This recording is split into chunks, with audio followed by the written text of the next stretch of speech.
The conference room on the 32nd floor smelled like fresh leather and expensive ambition. Richard Ashford stood at the head of the table with his son-in-law's colleagues arranged around him like an audience, and he was saying the word dinosaur for the second time in 4 minutes. I counted. He meant me. I was sitting 3 chairs down, the only person in the room without a graduate degree framed on the wall behind him, the only one whose business card said nothing more impressive than retired. Richard hadn't looked at me directly since I walked in. Neither had Catherine. They were talking about the new contract fresh blood. They kept saying, the firm needs fresh blood, not washed-up consultants who finished their careers before the internet existed. Someone laughed. I set my phone face down on the table, not because I was angry, because the screen had just lit up with a name I hadn't seen in 8 months. And I didn't want anyone in that room to read it before I decided what to do next. Richard was still talking. I folded my hands and watched him. He had no idea I was listening to every word. I set my phone face down and waited. That is the kind of patience the Army teaches you in the first 6 months. And if you're paying attention, it stays with you for the rest of your life. My name is James Mitchell. I am 63 years old. I spent 35 years in the United States Army Infantry, then strategic planning, then a decade in roles I was not permitted to describe at dinner tables or in polite company. I retired at 51 with the rank of colonel. The ceremony was small, which was how I wanted it. My wife Eleanor had died 2 years before, and the men who mattered most to me were scattered across 3 continents doing work that didn't appear in any press release. David was 26 at the time, already in business school, already building a life that looked nothing like mine. I was proud of him for that. I want to be clear about that from the start. The 12 years since I retired have been quieter than most people would expect. I live in a 2-bedroom apartment in Georgetown, 12 minutes from the capital by car, 11 if the light at M Street is with me. I consult. That is what I tell people when they ask. And it is true, and it is all I say. The consulting work is classified at a level that makes elaboration both unnecessary and inadvisable. I have a clearance that was renewed 8 months ago. I attend meetings that are not listed on any public calendar. I write reports that are read by people whose names appear in newspapers, though never in connection with anything I have told them. This is not unusual in Washington. Half the city operates this way. The difference is that most people in Washington find ways to signal it. I never learned to do that, or perhaps I never wanted to. What I do not have is a college degree in the conventional sense. I completed coursework at 3 institutions over the course of my career, accumulated more credit hours than most graduate students, and hold a certificate from the Army War College that civilian employers treat with polite confusion. I never finished a 4-year program at a campus with a football team and a homecoming court. This fact, I have come to understand, matters enormously to certain people. Catherine Ashford Mitchell has a Master of Business Administration from Wharton. She completed it in 2 years, graduated in the top quarter of her class, and joined the management consulting firm where she now serves as Director of Strategic Initiatives before she was 30. She is organized, precise, and effective. She is also the person who introduced me to her father, Richard Ashford, at a dinner in Chevy Chase 3 years ago by saying, "Dad, this is David's father. He's retired. Nothing else. Just retired." As if that were both the beginning and the end of the sentence. Richard Ashford developed commercial real estate in Northern Virginia and Maryland for 40 years. He owns a firm with his name on the letterhead and 3 buildings with his name on the lobby plaques. He is the kind of man who lists his college fraternity on his LinkedIn profile 38 years after graduation. When we shook hands that first evening, he asked me where I'd gone to school. I told him I'd done my education through the military. He nodded in the way people nod when they are searching for a polite way to move the conversation forward. David is 38. He works in the same consulting firm as Catherine, different division, different floor, but the same building, the same culture, the same language of metrics and deliverables and strategic alignment. He is good at his work. I know this because he tells me, and because Catherine tells me, and because Richard tells me at every family gathering, as though the information might have changed since the last time. David has always been careful to separate his professional life from his personal one. What I did not understand, until perhaps 18 months ago, was that I had been placed firmly in the personal category, and that the personal category had a lower security clearance than the professional one. It started with small things. The way they arranged seating at holiday dinners, which placed me at the end of the table nearest the kitchen. The way major decisions where the family would spend Christmas, whether David and Catherine would purchase a second property, whether they would refinance were announced to me after they had been decided rather than discussed while they were still open questions. The way Catherine's mother referred to me, twice in the same afternoon, as David's father rather than by my name, as if she were uncertain whether I warranted one. They assumed, I think, that a man who described himself only as retired and a consultant, and who never elaborated further, had nothing worth elaborating. They assumed the silence was emptiness. In Washington, silence usually means one of two things: you have nothing to say, or you have agreed not to say it. Richard Ashford had spent his career in a world where the first explanation was almost always correct. He never considered the second. I never mentioned the work. I never mentioned the names. I never mentioned the meeting I had attended the previous October in a building that does not appear on any public map, or the report I had filed in January that was read by 4 people, one of whom commands more troops than the entire population of most American cities. I didn't mention any of it because I had signed documents saying I wouldn't, and because I have spent 35 years understanding that the value of information is directly proportional to how carefully you protect it. So when Richard talked about fresh blood and washed-up consultants, I listened. When Catherine scheduled the quarterly family dinner and forgot to include me in the calendar invitation, an oversight she corrected only after David noticed I noted it. When the screen of my phone lit up that evening with a name I hadn't seen in 8 months, I turned it face down and waited. I have always been good at waiting. The quarterly review meeting was held in the conference room on the 22nd floor of the Ashford Mitchell Consulting Group's Washington office, a space that Richard Ashford had personally selected when the partnership was formalized 18 months ago. Because, as Catherine once explained to David within my earshot, the view communicates seriousness. I had been invited to this particular meeting because David had included me on the calendar as a courtesy, which is a different thing from being included because your presence is expected to contribute anything. I sat near the window with a cup of coffee that had been lukewarm since the meeting started. The view was, in fact, serious. The Potomac was visible in the distance, and the Capitol dome caught the late October light in a way that someone had probably spent considerable money trying to replicate in the lobby art downstairs. I had seen that dome from a helicopter at 4 in the morning in 1987 during a briefing that I was not permitted to discuss. The view from the 22nd floor was prettier.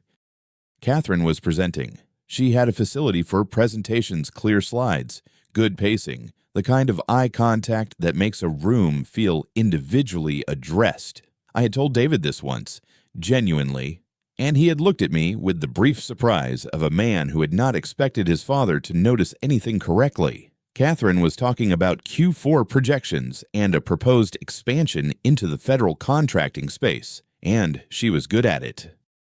My father's team has already identified 3 viable entry points, she said, and she pulled up a slide with Richard Ashford's photograph in the upper corner, not a small photograph. He's been working government adjacency deals for 20 years. That institutional knowledge is what's going to make this work. She did not look at me when she said institutional knowledge. I did not expect her to. Richard Ashford himself was not in the room that day, but he was in the room in the way that very wealthy men often are through their photographs, their referenced opinions, their daughters who use the phrase "my father's team," the way other people use the word "we." I drank the lukewarm coffee. The Capitol dome was still there. After the meeting, David caught up with me in the hallway near the elevator bank. He was loosening his tie, which he always did the moment a meeting ended, as if the tie had been the only thing holding a particular version of himself together. He said, "Dad, I wanted to ask you something." I waited. He said, "Is there anything? And I'm asking, this genuinely, is there anything you'd want to be doing? Something more active? Because Catherine's dad is talking about bringing in some additional advisory capacity, and I just want to make sure you're not—" He stopped. He started again. "You're sitting at home a lot, consulting for people nobody can name. I just think you might be happier with something more visible." I looked at my son for a moment. He had his mother's eyes and his own uncertainty, which was a combination I had spent 30 years trying to help him carry with more ease than I had managed. I said, "I'm doing fine, David." He nodded in the way that meant he had already decided I was not doing fine, but was willing to let the subject rest. The elevator arrived. We rode down together without speaking. David told me about it a week later, not deliberately, I think, but in the way that people tell you things when they are trying to convince themselves of something and need a witness. He called on a Sunday evening. He said Catherine had been talking about the firm's direction, about the federal contracting expansion, about the pressure to show the right kind of credentials to the right kind of people. He said she was worried. I asked what she was worried about. He said, she said she's concerned that you might feel left out of things, that it might be hard for you." He paused. She said, "Your father means well, but he doesn't understand how this world works anymore. The federal contracting space isn't the Army. It's not about rank or years served. It's about current relationships and current credentials, and he doesn't have those." She said it like she was worried about you, like she was protecting you from embarrassment. I said, "I see." David said, "I don't think she means it badly. Dad, I think she genuinely believes it." That was the part I sat with afterward, not the words. I had heard versions of those words before, in different rooms, from different people. What I sat with was the word genuinely. Catherine was not performing contempt. She was not posturing for her father's benefit or managing a room. She believed what she was saying the way a person believes something they have been told carefully, repeatedly, by someone they trust. Richard Ashford had spent 3 years building a picture of me for his daughter, and she had accepted it because she had no reason not to, and because the picture was internally consistent, and because the alternative that her father was wrong about something, this fundamental, was not a comfortable thing to consider. I didn't say any of this to David. I said, "Tell her I appreciate the concern." He said, "Dad!" I said, "I mean it. Tell her." After I hung up, I sat at the kitchen table for a while. The folder in the second drawer was getting thicker. I had not opened it in 3 days. 3 weeks later, Richard Ashford came to the office in person. I had come in that morning because David had asked me to look at a set of contract terms, a subcontracting arrangement with a federal agency that had some language I found worth examining. I was sitting at the small conference table near Patricia Chen's desk, reading through the second addendum, when Richard arrived with 2 men I didn't recognize, and the particular forward momentum of someone who has never been required to wait for anything.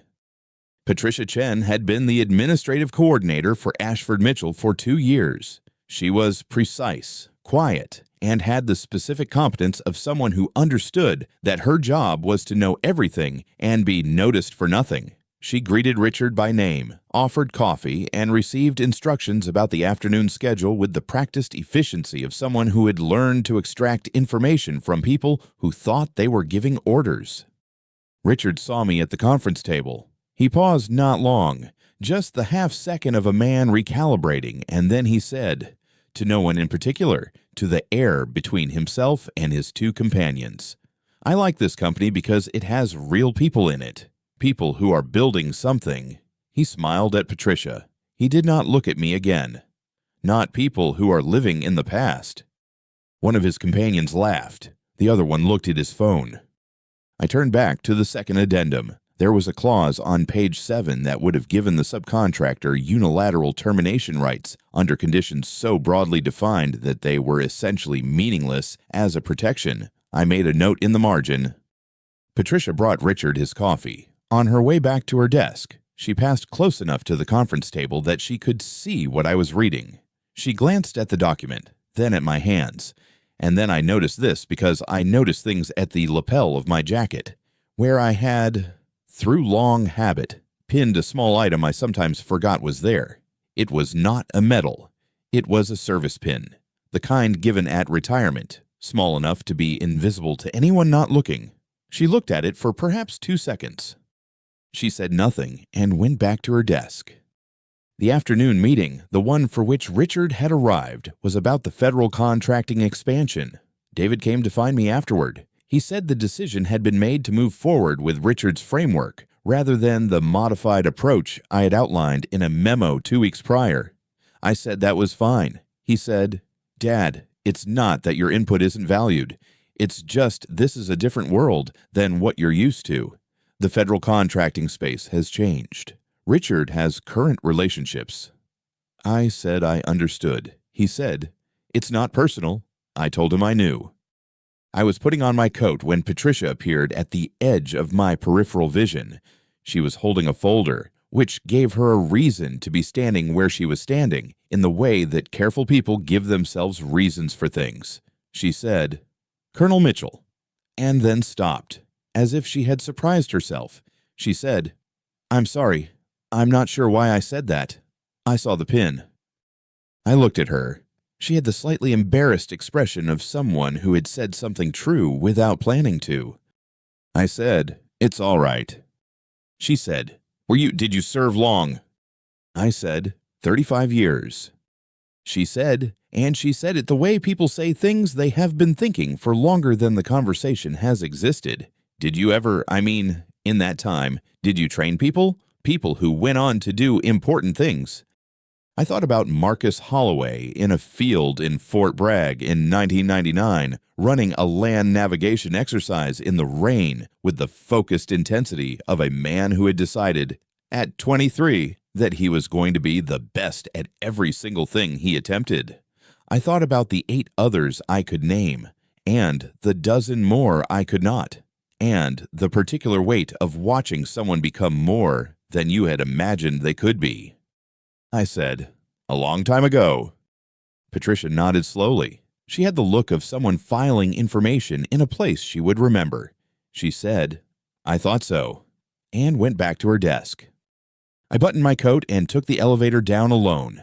The lobby art was, in fact, trying to replicate the light on the Potomac. It was not succeeding, but I understood the attempt.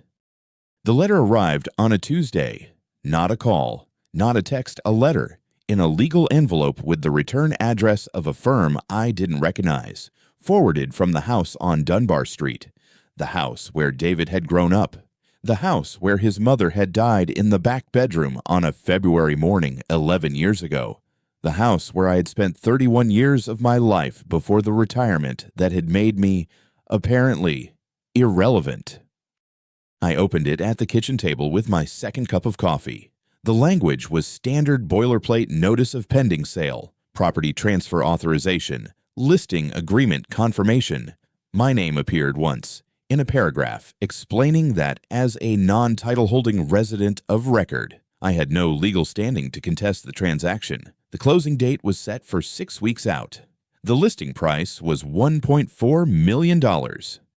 I read it twice. Then I folded it along its original crease and placed it on the table next to my cup. The coffee had gone cold. I drank it anyway. David picked up on the 3rd ring. I could hear an office in the background keyboards, a distant conversation, the particular ambient hum of a floor where people were performing productivity for one another.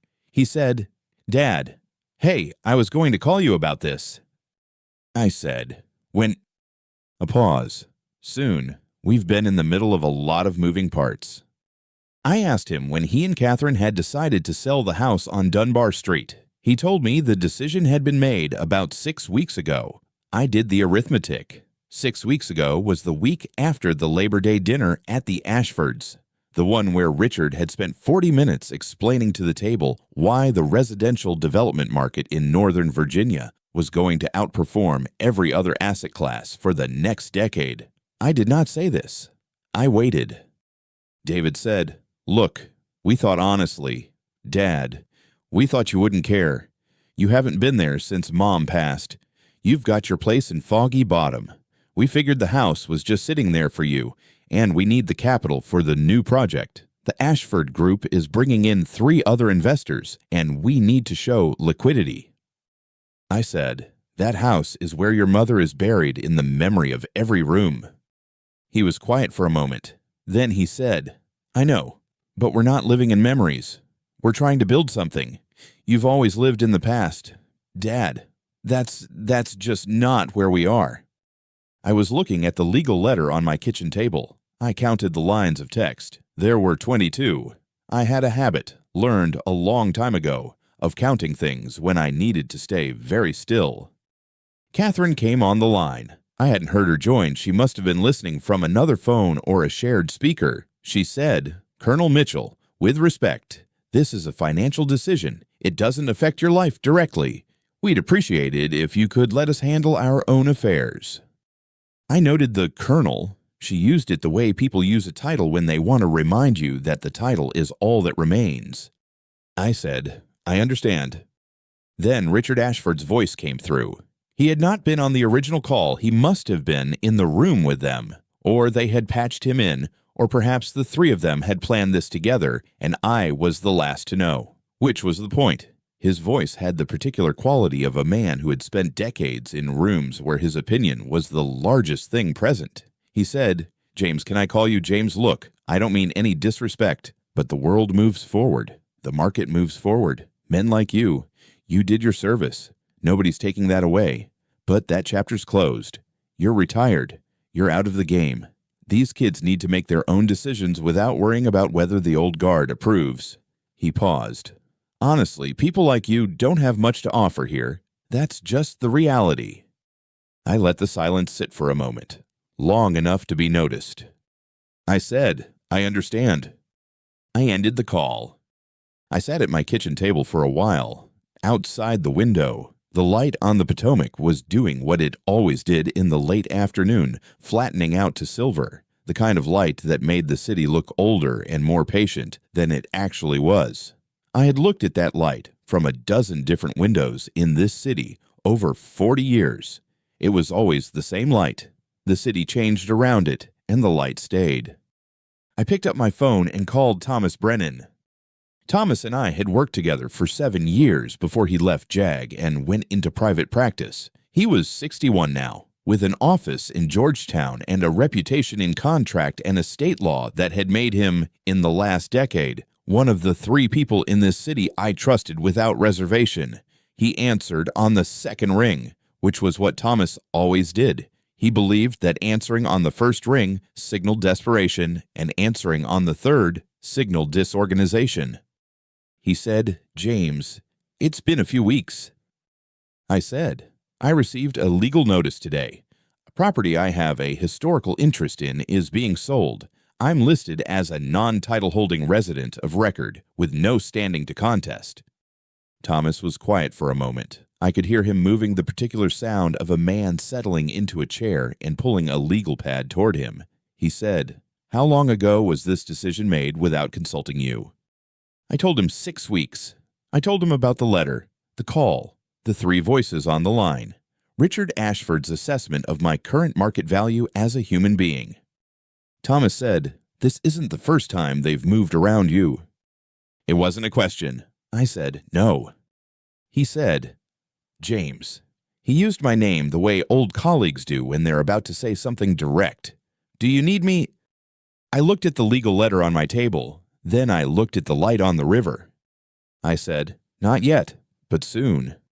Thomas said, "I'll pull the title history and the listing agreement tonight. If there's anything in the estate documentation from when Margaret died, anything that wasn't properly transferred or that carries a conditional clause, I'll find it."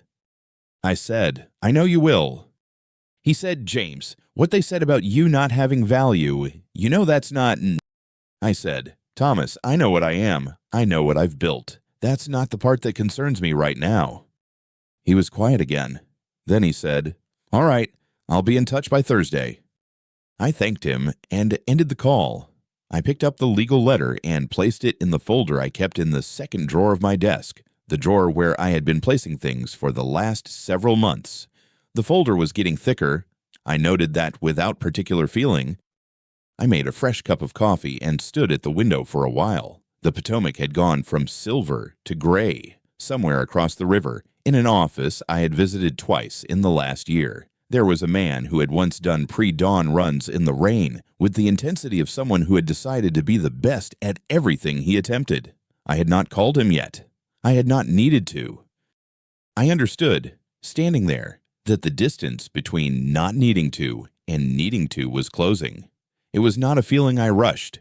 Some distances close at exactly the right pace.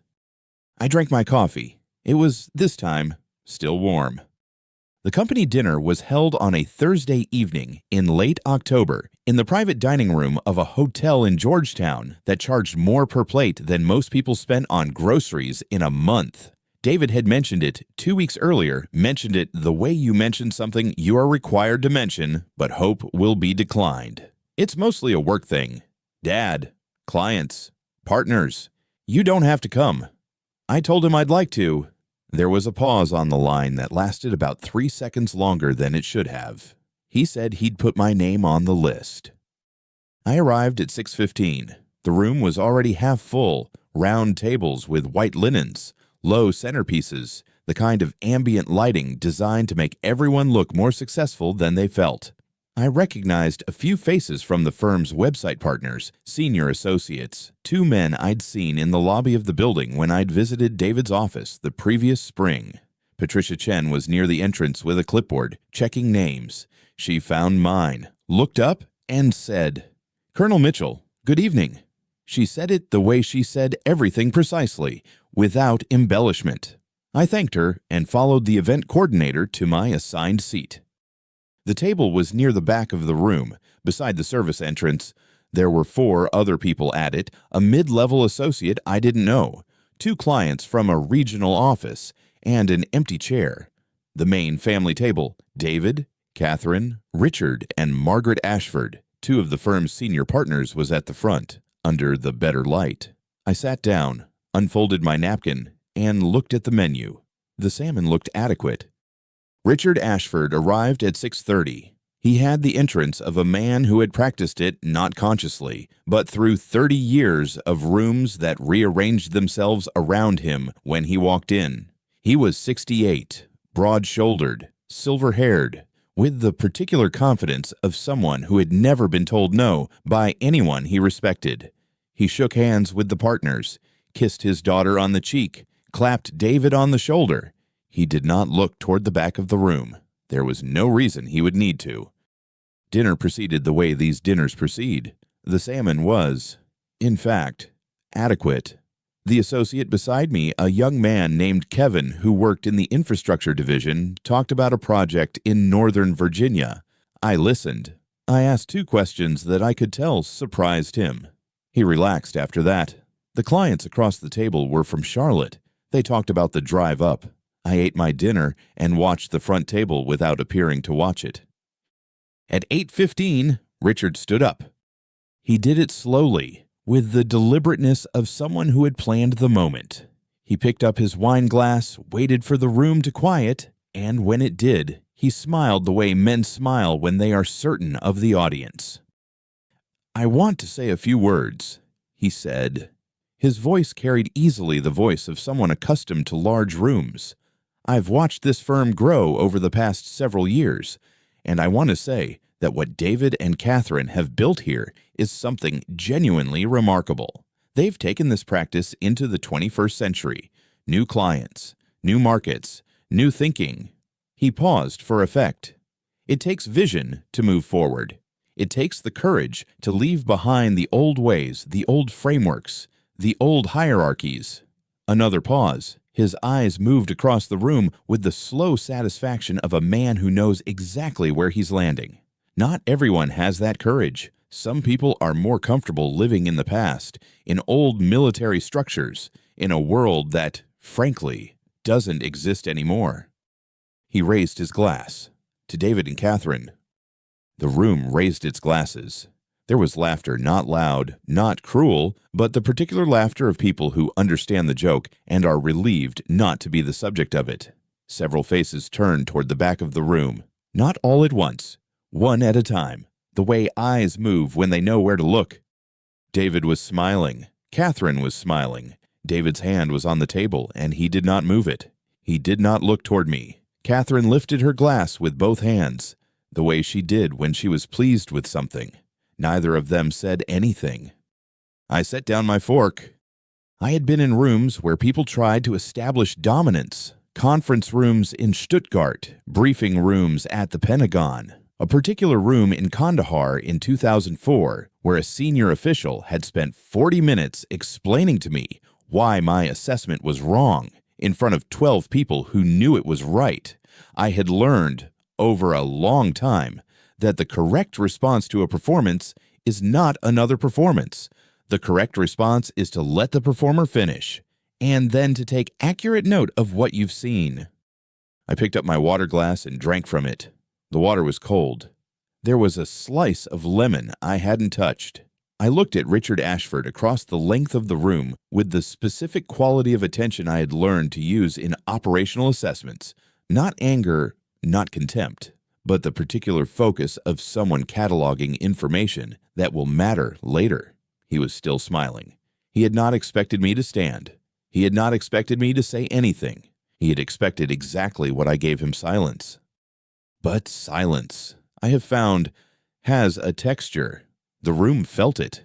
Kevin, beside me, had stopped talking mid-sentence about the Northern Virginia project. The clients from Charlotte had gone quiet. Patricia Chen, near the side wall with her clipboard, was looking at me with an expression I recognized, the expression of someone watching a situation they do not fully understand but know is not finished.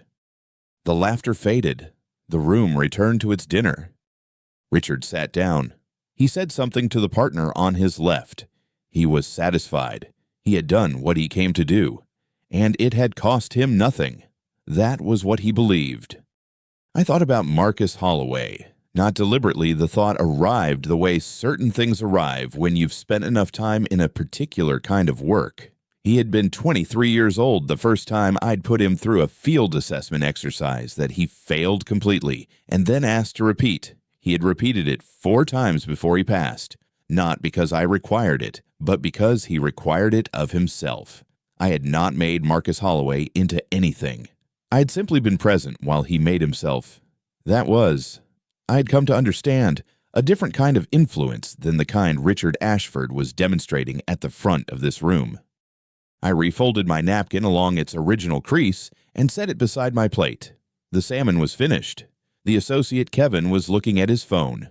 The clients from Charlotte were discussing the drive back. I stayed for the remainder of the dinner because I had said I would.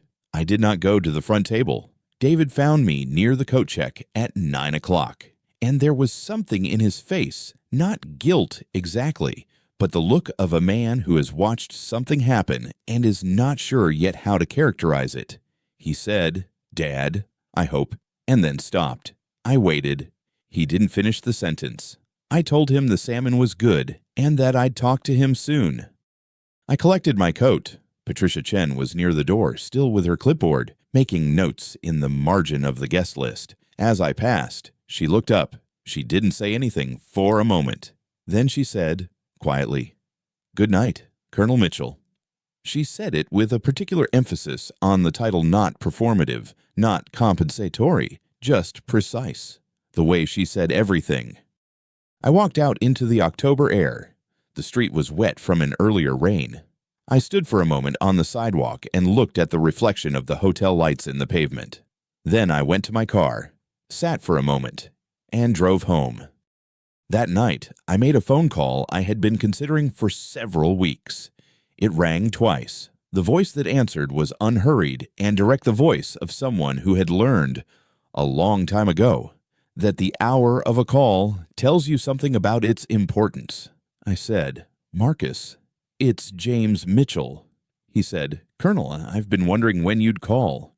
I told him I needed a few minutes of his time, when he had it. He said he had it now. We talked for 22 minutes.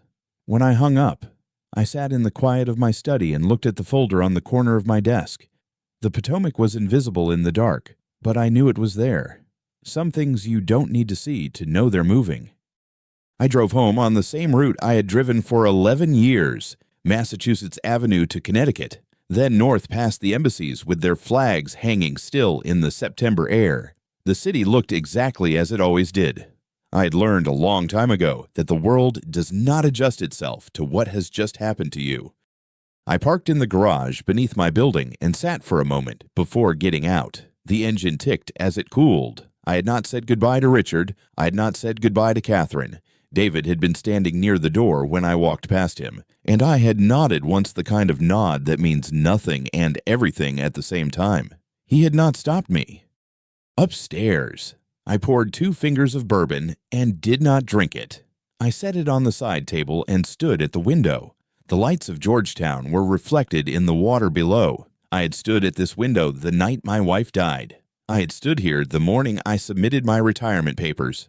There are windows in your life where you stand not because the view is beautiful, but because you need something solid at your back and open space in front of you. I thought about Richard Ashford's face when he had said what he said. The particular quality of his confidence, not the confidence of a man who has earned something, but the confidence of a man who has never been made to account for anything. I had known men like that. I had known them in uniform, and I had known them in boardrooms, and I had known them in the quiet offices where decisions get made without anyone's name attached to them. That kind of confidence has a shelf life. Most men never discover what it is. I picked up my phone and scrolled to a number I had not dialed in 14 months. It rang once.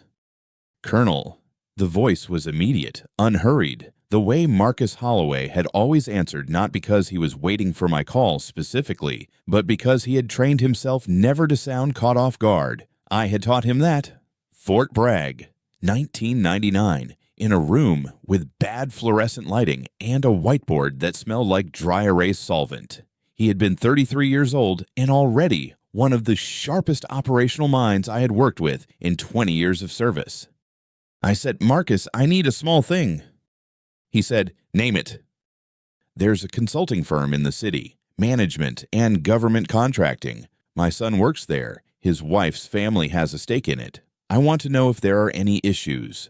Compliance, contracting irregularities, anything that shouldn't be there. There was a pause of about 2 seconds. Not hesitation, consideration. Marcus had always paused before answering another thing I had taught him, or tried to. Some lessons take, some don't. That one had. He said, "I'll look into it. You've helped me more times than I've kept count of. Colonel, this is mine to do." I said, "I'm not looking for anything dramatic. I just want to know what's there." He said, "Understood. Give me the firm's name and registration." I gave him what I had. He repeated it back without writing it down. He had always had that kind of memory, the kind that doesn't announce itself. I had written in his evaluation 25 years ago that he processed information the way good water moves through stone quietly, completely, and without leaving a visible path. We talked for 4 more minutes. When I hung up, I stood at the window a little longer. I was not angry. Anger is a fire that burns through the fuel you need for what comes after. What I felt was closer to the sensation I used to feel before a long operation, not excitement, not dread, but a kind of settling. The way a river looks calm on the surface in the seconds before it narrows. I had spent 31 years in service learning that the most dangerous men in any room are the ones no one is watching. Richard Ashford had looked at me tonight and seen a retired old man with a government pension and a quiet apartment. He had seen someone whose useful years were behind him. He had said as much, in different words, to a room full of people who had laughed or looked away. He was not wrong that my years in uniform were behind me. He was wrong about what those years had built. I picked up the bourbon. This time I drank it. The Potomac was dark below the window, but I had lived here long enough to know exactly where it was and which way it ran. Some things don't announce themselves. They just keep moving, steady and cold and patient, until the moment they don't have to be quiet anymore. I went to my desk. I opened the folder on the corner, the one I had been adding to for 3 weeks, and I read through it once more. Then I closed it, turned off the lamp, and went to bed. I slept without difficulty. I had learned that too. Marcus called on a Tuesday morning, 9 days after the Labor Day gathering. I was at my kitchen table with coffee when the phone rang. I recognized the number before I picked up. "I found something," he said. No greeting, which was how Marcus had always operated. 25 years hadn't changed that. The firm David's with Ashford Mitchell Consulting. There are irregularities in the federal contract billings, not small ones. I said, "How far back?" 18 months, maybe more. We're still mapping it. The question is whether it's negligence or something deliberate. He paused. "I can make a call, have this handled quietly, internally, or I can let the normal process run federal audit, standard channels. They'd have no idea where it originated." I looked at the folder on the counter. I had not opened it since the night I went to bed. "Let the normal process run," I said. "I don't want this traced back to anything personal. If there's a problem, it should come out because it's a problem, not because of me." Marcus was quiet for a moment. Understood. The first certified letter arrived at Ashford Mitchell Consulting 11 days later. I know because David called me that afternoon, his voice tight, asking if I knew anything about a federal compliance review. I told him I didn't. That was accurate. I hadn't filed anything, hadn't made a single call on my own behalf. I had only answered a question honestly when asked. He said it was probably routine. I said it probably was. I didn't tell him otherwise. I didn't tell anyone. I added nothing to the folder and moved it to the bottom drawer of my desk. Some processes, once started, don't need any help. The call came on a Thursday morning, 2 weeks after David's first one. I was in the kitchen, standing at the counter with a cup of coffee that had gone cold, watching the light move across the back fence the way it does in October when the angle starts to change. Patricia Chen was the one who called me. I hadn't expected that. She was the administrative coordinator at Ashford Mitchell Consulting, the woman who had worked that front desk for 9 years, who had watched me walk through the lobby on the 3 occasions I'd visited David's office, who had always said good morning and meant it. She said she was calling because she didn't know who else to call, and because she thought I should know what was happening. I told her to take her time. She said there had been a letter, then a second letter, then a visit from 2 men in dark suits who spoke to Richard Ashford for 45 minutes in the glass-walled conference room on the 14th floor while the rest of the staff pretended to work. She said Richard had come out of that meeting a different color than he'd gone in. She said David and Catherine had been formally notified the previous afternoon that a federal compliance review was scheduled for the following Tuesday at 10 in the morning to be held on site in the main conference room. I thanked her. I told her she had done the right thing by calling. She said, "Colonel Mitchell, I want you to know I've always thought you seemed like a decent man." She paused. "I don't think that meeting is going to go the way Mr. Ashford expects." I told her I hoped she was right. Then I hung up and stood at the counter until the coffee was cold enough to pour out. I didn't call Marcus. I hadn't spoken to him since that conversation 3 weeks earlier, the one where I'd answered his question honestly and nothing more. I didn't know what he intended to do, and I hadn't asked. That was the arrangement, unspoken as it was. He was the chairman of the Joint Chiefs of Staff. He ran his own operation. He didn't need my direction, and he certainly didn't need my permission. What I knew about Marcus Holloway was this 25 years ago. He was a 33-year-old lieutenant colonel who could brief a room but couldn't read it. He was technically brilliant and interpersonally blunt in the way that ends careers before they get started. He came to me because his commanding general had told him he had 2 choices: learn to think about people the way he thought about strategy, or find another line of work. He spent 8 months working alongside me. By the end of it, he could do both. He went on to do things I couldn't describe in any room that wasn't classified, and he never forgot where that particular skill had come from. I had never called in that debt.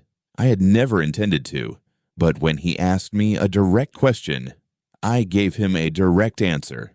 That was all. Tuesday arrived the way Tuesdays do, without ceremony. I drove into the city on the same route I'd been taking for 30 years, parked in the garage on K Street, where I still kept a monthly spot out of habit, and walked the 4 blocks to the building where Ashford Mitchell Consulting occupied the 13th and 14th floors. I had not been invited. I had not announced I was coming. I simply knew the address, and I knew the time, and I thought it was the kind of morning where a man might want to be present. Patricia Chen was at the front desk when I came through the lobby. She looked up and her expression changed, not surprise exactly, but something close to relief. She said, "They're already upstairs. Conference room A, 14th floor. Mr. Ashford arrived at 9:15. She paused. "He brought 2 attorneys." I thanked her and took the elevator up. The 14th floor was quieter than usual. I could tell by the way the junior staff moved carefully, with their eyes down, the particular stillness of people who know something significant is happening nearby and are trying not to be associated with it. The glass-walled conference room at the end of the corridor was occupied. Through the glass, I could see David and Catherine seated on one side of the long table, their attorneys beside them. Richard Ashford sat at the head of the table with the particular posture of a man who believes that physical positioning is equivalent to authority. 2 federal compliance officers sat across from them with open folders and expressions that gave nothing away. I found a chair in the corridor outside, near the window that looked east toward the Capitol, and I sat down. I wasn't in the room. I had no standing to be in the room, but I was close enough to see through the glass. And that was enough. The meeting had been going for perhaps 20 minutes when the elevator at the far end of the corridor opened. I heard him before I saw him, not because he made noise, but because of what happened around him. The 2 junior staff members near the elevator straightened instinctively. The administrative assistant at the corner desk stood up without quite realizing she'd done it. There is a particular quality of presence that certain men carry, not volume, not display, but a kind of gravitational field that rearranges a room before they speak. I had known Marcus Holloway for 25 years. I had watched him develop that quality from nothing. He had become, in the intervening decades, one of the finest examples of it I had ever seen. He was in uniform. 4 stars. The chairman's insignia. He walked down that corridor the way he'd learned to walk into rooms that needed settling, unhurried. Direct, with his eyes already reading the situation before he arrived in it. He had 2 aides with him. He didn't introduce them. He saw me sitting in the corridor chair. He stopped. For a moment, we just looked at each other. He was 58 years old and carried every year of it in a way that added rather than diminished. He gave me a single nod, not a greeting exactly, more an acknowledgement, the kind of nod that means, "I see you. I know what this is, and we understand each other." I nodded back. He turned and walked into the conference room. I watched through the glass.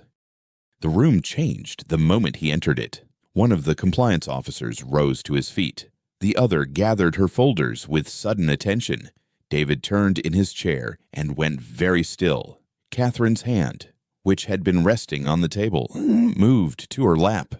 Richard Ashford, who had been leaning back with the ease of a man accustomed to controlling rooms, sat forward. Marcus set his cover on the table, pulled out the chair across from Richard, and sat down. He opened the folder his aide placed in front of him. He didn't look up immediately.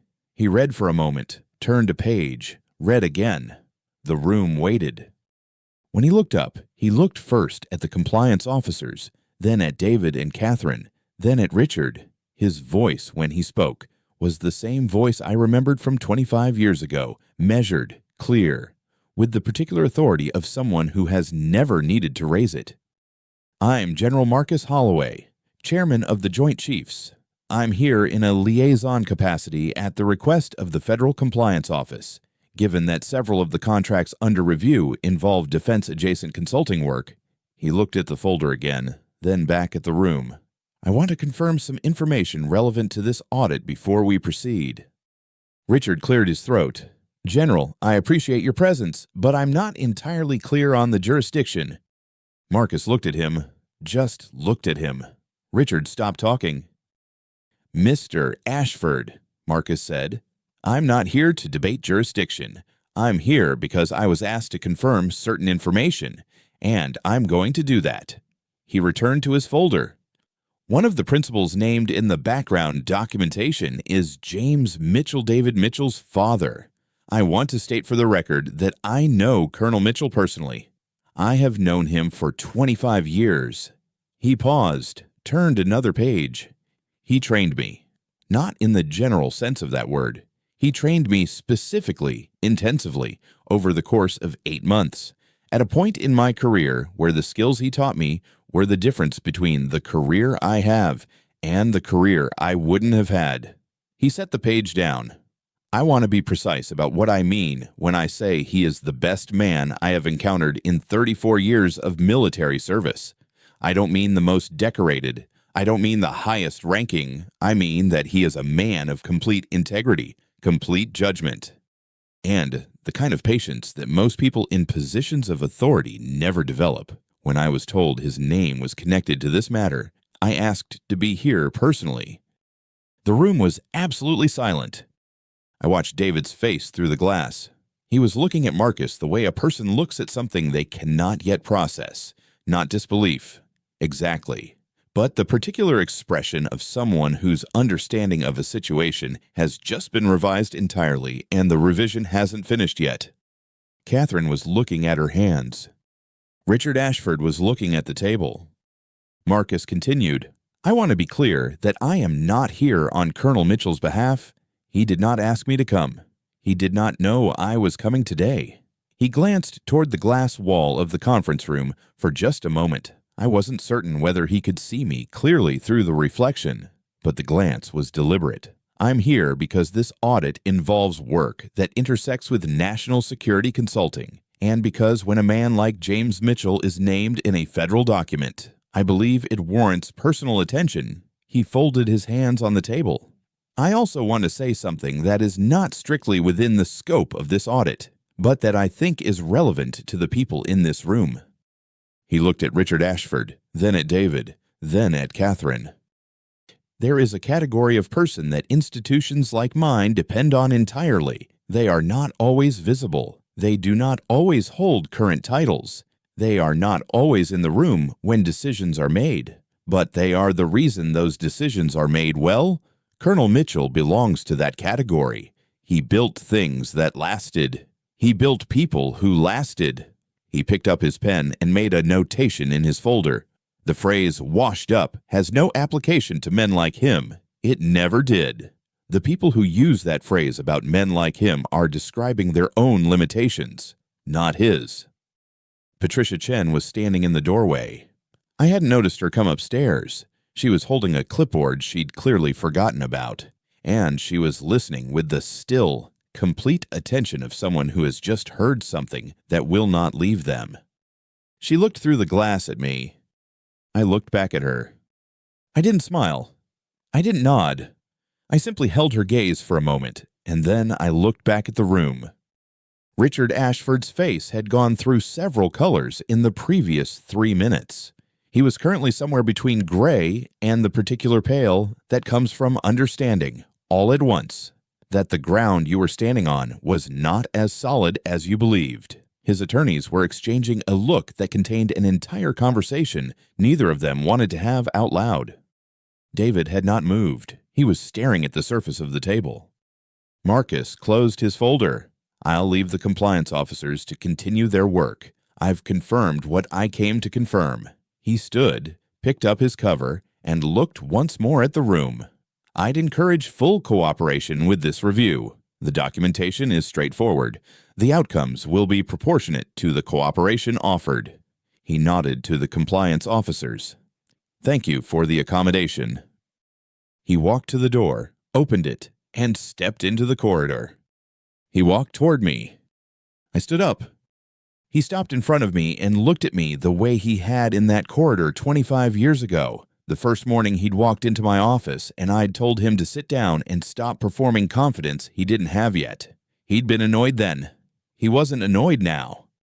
He said, quietly, "You could have called me." I said, You didn't need me to. He considered that. Then he said, No, I didn't. He put on his cover and adjusted it with the precision of a man who has done that gesture 10,000 times. Take care of yourself, Colonel. I told him I intended to. He walked to the elevator. His aides followed. The doors closed. I stood in the corridor for a moment, looking at the east-facing window and the October light coming off the buildings. Patricia Chen was still in the doorway behind me. I heard her set the clipboard down on the nearest desk, very carefully, as if she were setting down something fragile. She said, Colonel Mitchell. I turned. She looked at me the way people look at something they've been seeing for a long time, but are only now actually seeing. She said, I'm sorry, I didn't know. I said, You didn't need to know. She nodded slowly. Then she said, Is there anything I can get you coffee? Or, I told her I was fine. I picked up my coat from the chair, folded it over my arm, and walked back toward the elevator. Behind me, through the glass walls of Conference Room A, I could hear the compliance officers beginning again, papers shuffling, a question being asked in the flat, patient tone of people with all the time in the world. Richard Ashford's voice answered. It was much quieter than usual. I pressed the button for the lobby and waited. The compliance investigation took 11 days. I know because Patricia Chen called me on the 12th. She didn't call to report anything. She called because she said she had been sitting at her desk for 2 weeks trying to find the right words, and she had finally decided that waiting for the right words was a way of never saying anything at all. She said, Colonel Mitchell, I've been in that building for 9 years. I've watched a lot of people walk through those doors.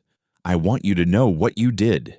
The way you did it, it taught me something I didn't expect to learn at 43. I asked her what that was. She said that the quietest person in a room is usually the one who understands it the best. I told her I appreciated the call. I meant it. Her letter arrived 3 days later. 2 pages, handwritten on plain white paper. No letterhead. She wrote about her father, a man who had spent 30 years as a postal inspector. Never famous. Never promoted past a certain grade. Always treated by her mother's family as someone who had not quite achieved enough. She wrote that watching me in that conference room, watching the way I said nothing while everything arranged itself around the truth, reminded her of him. She wrote, He died last spring. I never told him that I understood. Finally, what he had been doing all those years, I'm telling you instead, because you're still here to hear it. I read the letter twice.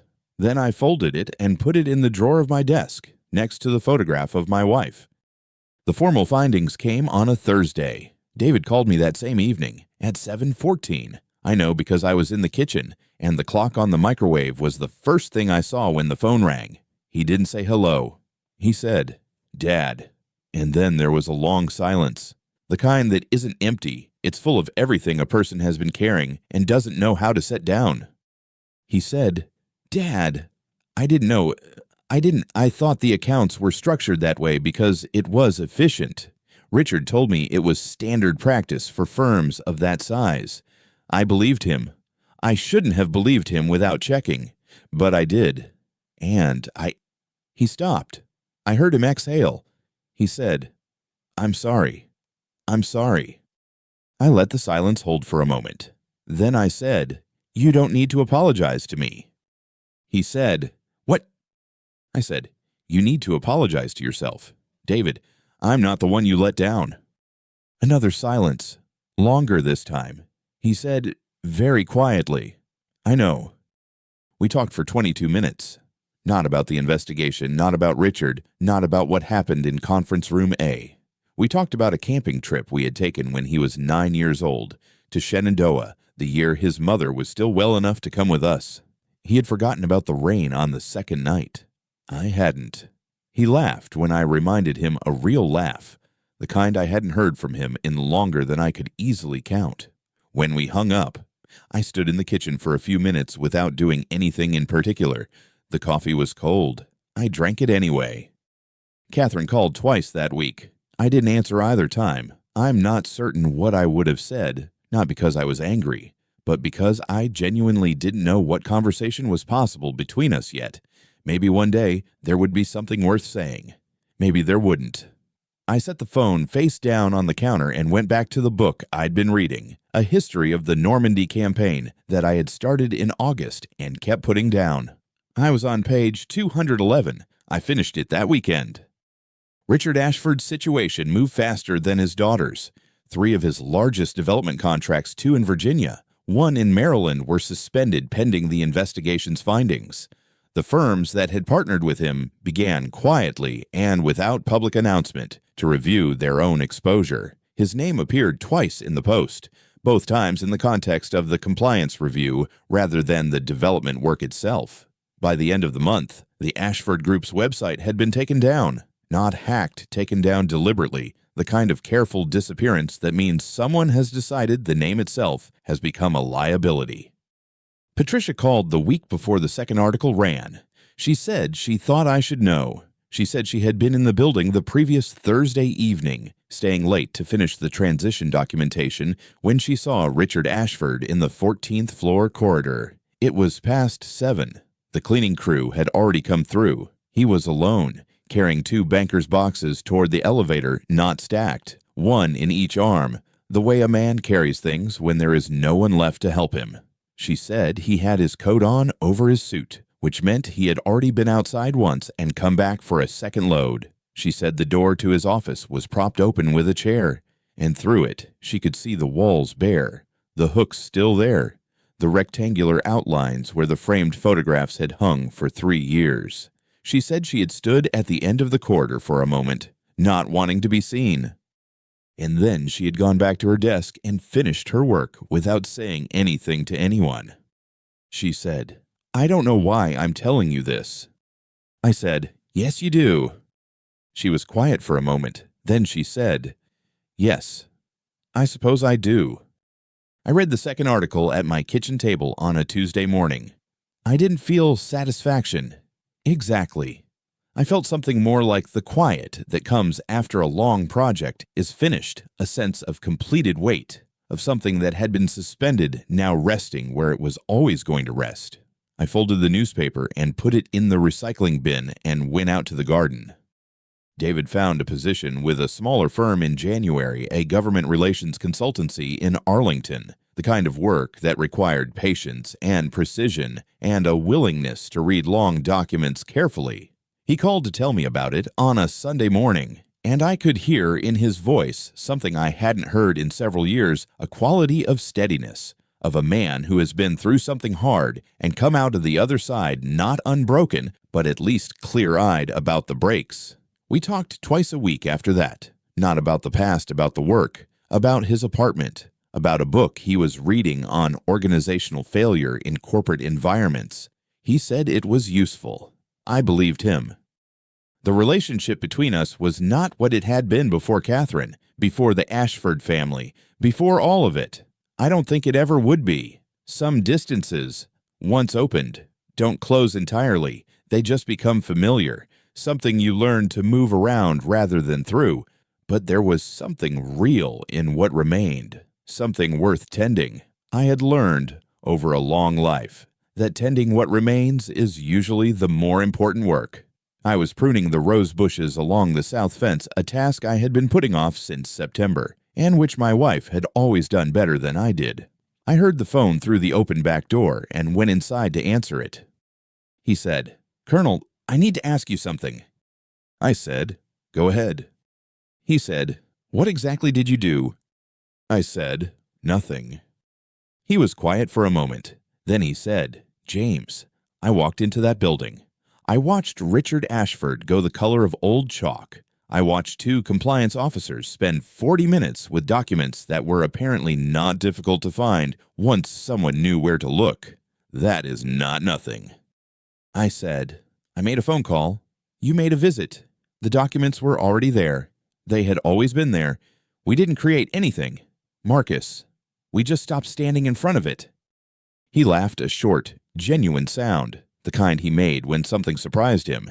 He said, 25 years ago, I thought you were the most difficult instructor I had ever encountered.